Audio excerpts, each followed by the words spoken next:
Refraction. In this lesson, we're going to be talking about what refraction is, reflection versus refraction, the rules of refraction, the impact of refraction on images, apparent depth, partial reflection and refraction, speed of light, index of refraction, total internal reflection, and fiber optics. Refraction. Refraction is when waves speed up or slow down due to traveling in different mediums. A medium is something that the waves travel through, like air, water, glass, etc.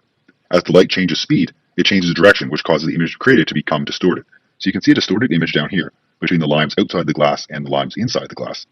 You can see a distorted image here with everything on the beach being upside down and a slightly different shape. And then, of course, you can just see at a basic level how when light travels into this acrylic block, it changes direction. So initially it's going straight, then it changes direction, and then it changes direction again as it exits the medium. Refraction. Light rays speed up and slow down due to the optical density of the medium they're traveling through. As light passes into a more optically dense medium, something with more stuff or molecules in it, it slows down. In the example below, the plastic rectangle is more optically dense than the air around it, so the light rays slow down and bend. So this is more dense, this is less dense. So it's going to be slow here and fast here. And that's what gives it the bending that you see. When you're thinking about optical density, just think about how much stuff there is inside the object, just like regular density. If you have two different things like air and water, the water is going to have more molecules in it. They're going to be packed more tightly together, and it's going to be harder to move through. If you ever think of how it is to walk through water, it's a lot harder to walk through water than it is to walk through air. Now we can see some phenomena caused by refraction, the bending of the pencil, which we'll talk about in more detail. We can see how white light is split into the individual colors, and we can see that again in the rainbow here. And then we can see how this flower is distorted when seen behind the glass. And unlike reflection, in refraction, the angle of incidence, so that's this guy right here, does not equal the angle of refraction. The angle of refraction is here. The angle between the refracted ray, that's this guy, the angle it makes between it and the normal line, which is the same normal line as before, so we're just going to continue that normal line out. So the angle of incidence does not equal the angle of refraction. And you see that we actually denote refraction with the capital R and reflection with the small r. So just keep that in mind. When light moves into a different material. So we've got to keep in mind that light travels in a straight line. When it moves from one material to the other, it's either going to speed up or slow down. As it slows down or speeds up, it bends as the waves become closer together, that's when it slows down, or further apart when it speeds up.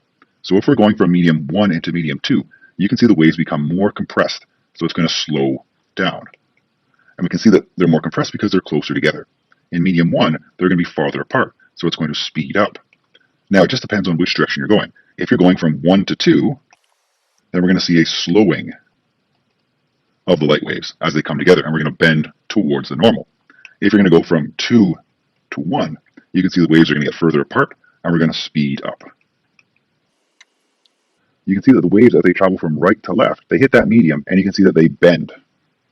So if you know anything about driving, you know that you don't pass on the right-hand side. And there are many reasons for that. The right-hand side is a slower lane, but there's also a safety reason. So I'm going to give you a quick story here. So my friend was driving when he was about 16 or 17, and he decided that it would be a good idea to pass on the right-hand side because the person in front of him in the left-hand lane was going kind of slow. So he's driving here behind this slower driving car in front of him, and he decides he's going to pass on the right-hand side. Now what he doesn't see, though, is that the lane actually ended. So it didn't keep going on the way they thought it did. It ended, and on the right-hand side was like a gravel side part of the road. Now when the wheels hit the gravel side of the road, the right wheels were moving slower than the left wheels, and you can see that in this picture here. So we're at this stage right here. So these wheels here and here are moving slower than the wheels on the left-hand side. Since they're moving slower, what happens is you get a turning of the car, and we see that in this picture here. So since the left wheels are moving faster, the car sharply jerked to the left-hand side. Well, eventually, if it jerked far enough, it had turned sideways. And cars don't do so well when they're traveling in this direction, but they're facing that direction. So what happened? The car flipped over. It tumbled. Luckily, my friend was okay, but that should be a lesson to you for, first of all, never drive on the right-hand side of the road. And second of all, that what happens at a macroscopic level, like in a car, is the same thing as what happens on the microscopic level when we're talking about light and water waves. So they're going to bend as they travel a little bit slower. So if you have light waves like this, and they're traveling in this direction here, and they encounter a medium, something like that. So what we see is that the waves on the right-hand side encounter the barrier first, and as they do, they're going to slow down, and it's going to look something like that. And then the next wave comes in, again, it slows down, and looks like that, until our waves are all bunched up on the right-hand side and kind of looks like that. And then when it emerges from the barrier, they're closer together because, again, this is the slow medium. This is the fast medium. We've changed our direction from that way to more that way. And you can see if we fill in the rest of the waves that are a little bit more clumped together, you can see that it's made a turn from going straight to going at an angle. So this is showing exactly what we were just talking about. So light is going to bend towards the normal when its speed decreases inside a new medium. So this is going to have a speed decrease as it goes from a fast to a slow medium. So you can see the angle here is going to be more than the angle here. So we would say as we go from fast to slow, theta 1 is bigger than theta refraction.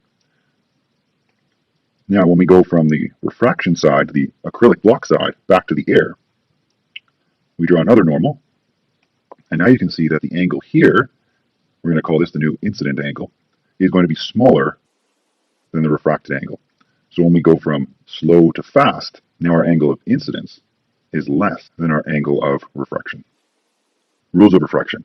The incident ray, the refracted ray, and the normal all lie on the same plane. So we can see that here in the top right example. The normal, the refracted, the incident, and reflected are all contacting right at this point right there. They're all in the same plane. Light bends towards the normal when the speed of the light in the second medium is less than the speed of the light in the first medium. So when we're going from fast to slow, and light bends away from the normal when the speed of light in the second medium is greater than the speed of light in the first medium. So when we're going from slow to fast. To bend pencil. A pencil in a glass of water appears bent when viewed from the side. Now the reason for this is that the light from the part of the pencil below the surface of the water, so that's this part right here, below the surface of the water, must change mediums from water to glass to air before reaching the eye. The light leaves the pencil, hits the water, hits the glass, and then has to come outside. And that's why it changes its shape. Whereas the part from the exposed part of the pencil inside the glass, so right here, just simply needs to go to the glass and out. So there's less refracting of the light, less changing of that direction. And the differing paths alter the image. So we see a different image based on the way the light goes from the pencil to our eyes. Apparent depth is a phenomenon that changes how far an image appears from the observer's point of view. So due to refraction, the apparent depth, the distance of the image, is different from the actual depth, distance of the object. So there's the object right there, the bottom one, and that's the image right there on the top one. So what we see is we see this fish higher than it is based on refraction. And the reason we see it like this is that the light that leaves the fish goes straight up here. So we're going to follow this light beam here. As soon as it hits the water, it refracts, it bends away from the normal. So it goes this way. And these are the light rays that come to our eye. Of course, there's plenty of other light rays that leave the fish and go this way. When they hit the air surface, they go that way, but we don't see those images because they're, of course, not going into our eyes.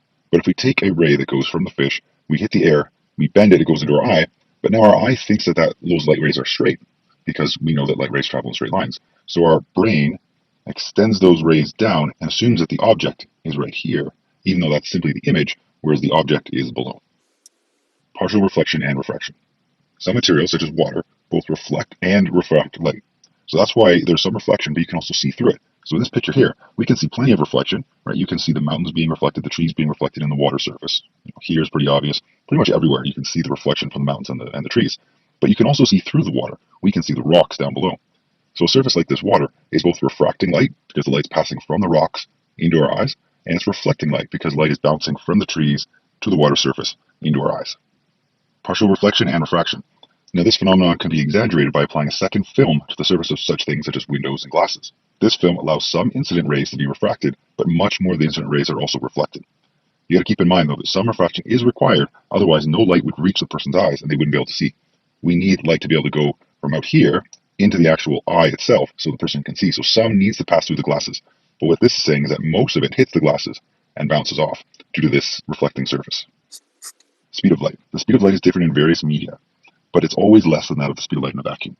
A vacuum is a medium without anything in it. We say space is a vacuum, however, there are still some molecules floating around. So it's not a true vacuum, but it's pretty close. Index of refraction. The index of refraction for a medium is defined as the ratio of the speed of light in a vacuum to the speed of light in that medium. So there's the speed of light in a vacuum, and there's the speed of light in that particular medium. So you can see it's a ratio, and it has no units because we have meters per second up top, meters per second down below.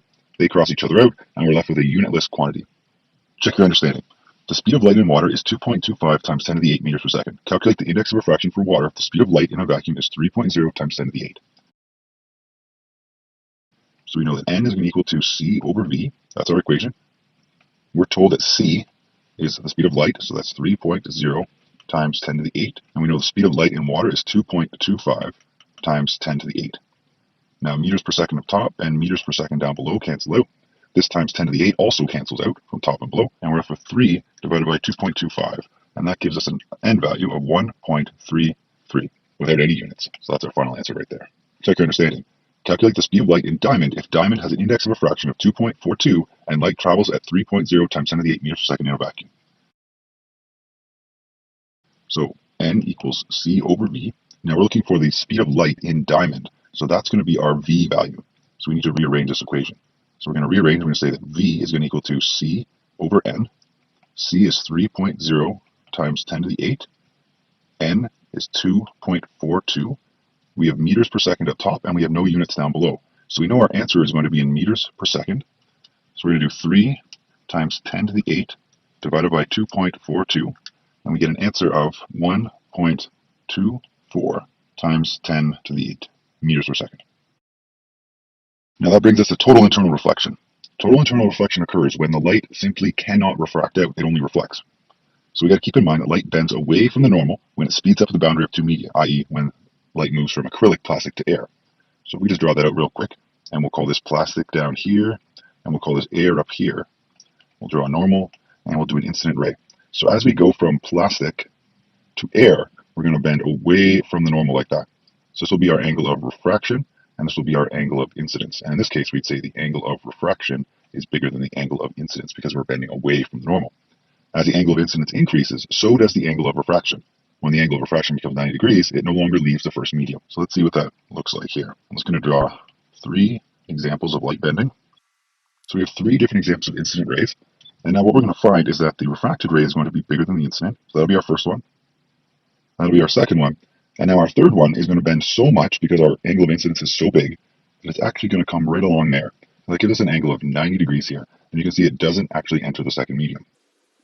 When light rays pass from one medium to another, they are refracted like we just did. The critical angle is the angle of incidence that results in an angle of refraction of 90 degrees. So that's what we just showed. So as our angle of incidence gets large enough, eventually this angle here, the critical angle, creates a refracted angle of 90 degrees. And that's what we're showing right there. So in this case, the light ray does not refract into the air, it only stays in the water area.